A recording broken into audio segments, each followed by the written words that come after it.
19 കൊല്ലം മുമ്പ് മിനി സ്ക്രീനിലൂടെയാണ് പ്രേക്ഷകർ നസ്രിയയെ കണ്ടു തുടങ്ങിയത്. ബിഗ് സ്ക്രീനിൽ പളുങ്കിലെ ഗീതുവായി മലയാളികളുടെ മനസ്സിൽ ഈ നടി ചേക്കേറി. പിന്നീട് ഒട്ടേറെ സിനിമകളിൽ ബാലതാരമായി, നായികയായി, എല്ലാവരുടെയും ഇഷ്ടം നേടിയ താരമായി. ഇപ്പോഴിതാ സൂക്ഷ്മദർശിനിയിൽ തന്റെ ഇതുവരെ കാണാത്ത തരത്തിലുള്ള ഒരു കഥാപാത്രവും പ്രകടനവുമായി എത്തിയിരിക്കുകയാണ് നസ്രിയ നസീം. കുസൃതിയും കുറുമ്പും കൗതുകവും ഒക്കെ നിറഞ്ഞ വേഷങ്ങളിൽ മുമ്പ് കണ്ട നസ്രിയയെ അല്ല ഈ സിനിമയിൽ. മലയാളത്തിൽ 4 വർഷത്തെ ഇടവേളയ്ക്ക് ശേഷം നസ്രിയ തിരിച്ചെത്തിയപ്പോൾ പ്രിയദർശിനി എന്ന മികച്ചൊരു കഥാപാത്രവുമായാണ് എത്തിയിരിക്കുന്നത്. ഒരേ സമയം കൗതുകം ജനിപ്പിക്കുകയും ഉദ്വേഗത്തിന്റെ മുൾമുനയിൽ പ്രേക്ഷകരെ നിർത്തുകയും ചെയ്യുന്ന കഥാപാത്രമായി ശ്രദ്ധ നേടിയിരിക്കുകയാണ് നസ്രിയ.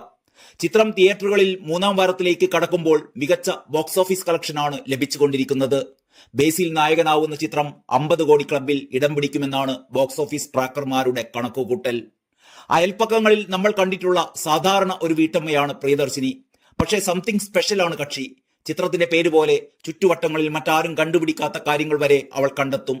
പ്രിയദർശിനിയും അവളുടെ ഭർത്താവ് ആന്റണിയും കുഞ്ഞും ഉൾപ്പെട്ടതാണ് അവരുടെ കുടുംബം. അയൽപ്പക്കത്ത് എന്തിനും ഏതിനും ഓടിയെത്താനുള്ള കുറച്ച് നല്ലവരായ അയൽവാസികളുമുണ്ട്. വാട്സപ്പ് ഗ്രൂപ്പാണ് പ്രധാന നാട്ടുകൂട്ടം സദസ്സ്. അങ്ങനെ ഒരു ദിവസം ഇവരുടെ അയൽപ്പക്കത്തേക്ക് മാനുവൽ എന്നൊരു ചെറുപ്പക്കാരൻ അമ്മയുമൊത്ത് വരുന്നതും തുടർന്ന് നടക്കുന്ന കോലാഹലങ്ങളും ഒക്കെയാണ് സൂക്ഷ്മദർശിനിയുടെ ഇതിവൃത്തം. ഒന്നാന്തരം ഒരു മിസ്റ്റിക് ത്രില്ലറായാണ് ചിത്രം ഒരുക്കിയിരിക്കുന്നത് എങ്കിലും പോലീസ് ഇൻവെസ്റ്റിഗേഷനും തെളിവെടുപ്പും സൈക്കോ പരിപാടികളുമൊന്നും ഇല്ലാതെ തികച്ചും ഒരു സാധാരണ നാട്ടിൻ പുറത്തെ ചിത്രം എന്ന രീതിയിലാണ് സിനിമ നീങ്ങുന്നത്. അതോടൊപ്പം ഒരു വീട്ടമ്മയുടെ കുറ്റാന്വേഷണം കൂടിയാണ് ചിത്രം എന്ന് പറയാം. ആയിരത്തെ ഷെർലക് ഹോംസായി വിസ്മയിപ്പിച്ചിരിക്കുകയാണ് നസ്രിയ. മികച്ച പ്രേക്ഷക നിരൂപക പ്രശംസയാണ് ചിത്രം ഇതിനകം നേടിയിരിക്കുന്നത്. നസ്രിയ അവതരിപ്പിക്കുന്ന പ്രിയദർശിനിയുടെയും ഒപ്പമുള്ള ചില കൂട്ടുകാരികളുടെയും കണ്ണിലൂടെയാണ് പ്രേക്ഷകർ സിനിമയിൽ ഓരോ കാര്യങ്ങളും നോക്കിക്കാണുന്നത്.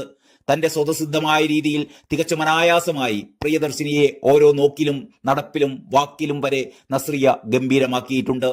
ജീന, പൂജ, കുഞ്ഞു, ജെന്നി, എസ്തർ ഇങ്ങനെ മുമ്പ് പല സിനിമകളിലും താൻ അവതരിപ്പിച്ച ശ്രദ്ധേയമായ കഥാപാത്രങ്ങളുടെ യാതൊരു ഷെയ്ഡുകളും പ്രിയദർശിനിയിലേക്ക് വരാത്ത രീതിയിൽ പ്രിയദർശിനിയെ നസ്രിയ അവതരിപ്പിച്ചിട്ടുണ്ട്. സംവിധായകൻ ജിതിൻ സിയുടെ ഹിച്ച്കോക്ക് സ്റ്റൈൽ മേക്കിങ്ങിനൊപ്പം നസ്രിയയുടെ മികച്ച പെർഫോമൻസ് കൂടിയാണ് സൂക്ഷ്മദർശിനിയെ സൂക്ഷ്മതയോടെ കണ്ടിരിക്കാൻ പ്രേരിപ്പിക്കുന്നത്. ബേസിലും നസ്രിയയും ഒരുമിക്കുന്ന രംഗങ്ങളൊക്കെ സിനിമയുടെ ഹൈ പോയിന്റുകളാണ്. തീർച്ചയായും സൂക്ഷ്മദർശിനിയിലൂടെയുള്ള നസ്രിയയുടെ തിരിച്ചുവരവ് കുടുംബ പ്രേക്ഷകരോടൊപ്പം പ്രായവ്യത്യാസമില്ലാതെ എല്ലാ പ്രേക്ഷകരും ഏറ്റെടുത്തിരിക്കുകയാണ്. Entertainment desk, truth live.